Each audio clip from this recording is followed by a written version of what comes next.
ಸರ್ಕಾರಕ್ಕೆ, ದಲಿತ ವಿರೋಧಿ ಕಾಂಗ್ರೆಸ್ ಸರ್ಕಾರಕ್ಕೆ, ಭ್ರಷ್ಟಾಚಾರದಲ್ಲಿ ನಿರತವಾಗಿರುವ ಕಾಂಗ್ರೆಸ್ ಸರ್ಕಾರಕ್ಕೆ,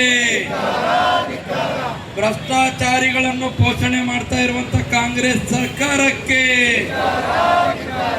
ಬೇಕೇ ಬೇಕು,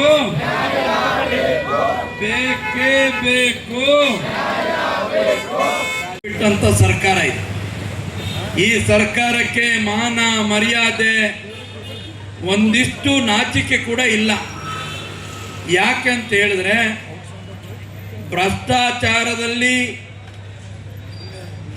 ರೆಡ್ ಹ್ಯಾಂಡ್ ಆಗಿ ಸಿಕ್ಕಿಬಿದ್ದು ವಿಧಾನಸೌಧದಲ್ಲಿ ಆಗಿನ ಮುಖ್ಯಮಂತ್ರಿ ಸಿದ್ದರಾಮಯ್ಯನವರು 180 ಕೋಟಿ ಅಲ್ಲ 89 ಕೋಟಿ ಆಗಿದ್ದು ನಿಜ ಅಂತ ಅನ್ನೋದನ್ನು ಒಪ್ಪಿಕೊಂಡು ಯಾವುದು ಪರಿಶಿಷ್ಟ ಪಂಗಡದ ಅಭಿವೃದ್ಧಿಗೋಸ್ಕರ ಮೀಸಲಾದಂತ ಹಣ ವಾಲ್ಮೀಕಿ ನಿಗಮದ ಮುಖಾಂತರ ಪರಿಶಿಷ್ಟ ಪಂಗಡಕ್ಕೆ ಅಭಿವೃದ್ಧಿಗೆ ಬರಬೇಕಾದಂತ ಹಣ ಪಕ್ಕದ ತೆಲಂಗಾಣ ಚುನಾವಣೆ, ಬಳ್ಳಾರಿಯ MP ಮತ್ತು MLA ಚುನಾವಣೆಗೆ ಅದನ್ನು ಬಳಸಿಕೊಂಡಿರುವಂಥದ್ದು ಸಾಬೀತಾಗಿ ಜೈಲಿಗೆ ಹೋಗಿ ಬಂದು ಅವರನ್ನ ಮಂತ್ರಿ ಪದವಿಯಿಂದ ವಜಾ ಮಾಡ್ತಕ್ಕಂಥ ಪರಿಸ್ಥಿತಿ ಬಂದು ರಾಜೀನಾಮೆಯನ್ನು ಕೊಟ್ಟು ಹೊರಗೆ ಬಂದಂತ ನಾಗೇಂದ್ರ ಇವತ್ತು ಮತ್ತೊಮ್ಮೆ ಅವ್ರ ಮೇಲೆ ಸುಮಾರು 30-35 ಕೇಸ್ಗಳು ಆಂಧ್ರ, ತೆಲಂಗಾಣ,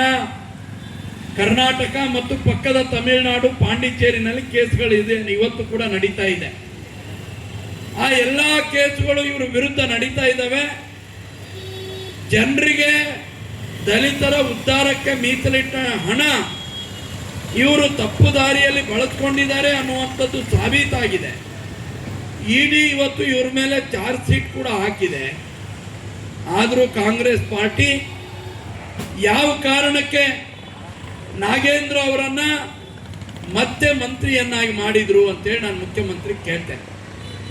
ನನಗೆ ಅನ್ನಿಸ್ತಾ ಇದೆ ಈಗಿನ ಮುಖ್ಯಮಂತ್ರಿಗಳು ಆಗಿನ ಮುಖ್ಯಮಂತ್ರಿಗಳು ಕಾಂಗ್ರೆಸ್ ಹೈಕಮಾಂಡ್ ರಾಹುಲ್, ಸೋನಿಯಾ, ಖರ್ಗೆ ಇವರೆಲ್ಲರೂ ಕೂಡ ವಾಲ್ಮೀಕಿ ನಿಗಮದ ಹಗರಣದಲ್ಲಿ ಪಾತ್ರಧಾರಿಗಳಾಗಿರಬಹುದು.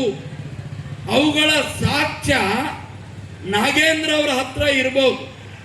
ಒಂದು ವೇಳೆ ನಾಗೇಂದ್ರ ಅವರಿಗೆ ಮಂತ್ರಿ ಮಾಡದೇ ಇದ್ರೆ ಈ ಹಗರಣದಲ್ಲಿ ಇಲ್ಲಿಂದ ಹಿಡ್ಕೊಂಡು ರಾಹುಲ್, ಸೋನಿಯಾ ಮತ್ತು ದೊಡ್ಡ ಖರ್ಗೆ ಅವರವರೆಗೂ ಕೂಡ ಸಿಕ್ಕಿ ಬೀಳಬಹುದು ಅನ್ನುವಂಥ ಹೆದರಿಕೆಯಿಂದ ನಾಗೇಂದ್ರ ನಿನಗೆ ನಾವು ಮಂತ್ರಿ ಮಾಡ್ತೀವಿ, ದಯವಿಟ್ಟು ನಾವು ಮಾಡಿರುವ ಕಳ್ಳತನವನ್ನ ಇಡಿ ಎದುರುಗಡೆ ಹೇಳಬೇಡ ಅನ್ನುವಂತ ಒಂದು ವಿಚಾರಕ್ಕೆ ಹೈಕಮಾಂಡ್ ಇವತ್ತು ನಾಗೇಂದ್ರ ಅವರಿಗೆ ಮಂತ್ರಿ ಪದವಿ ಕೊಟ್ಟಿದೆ.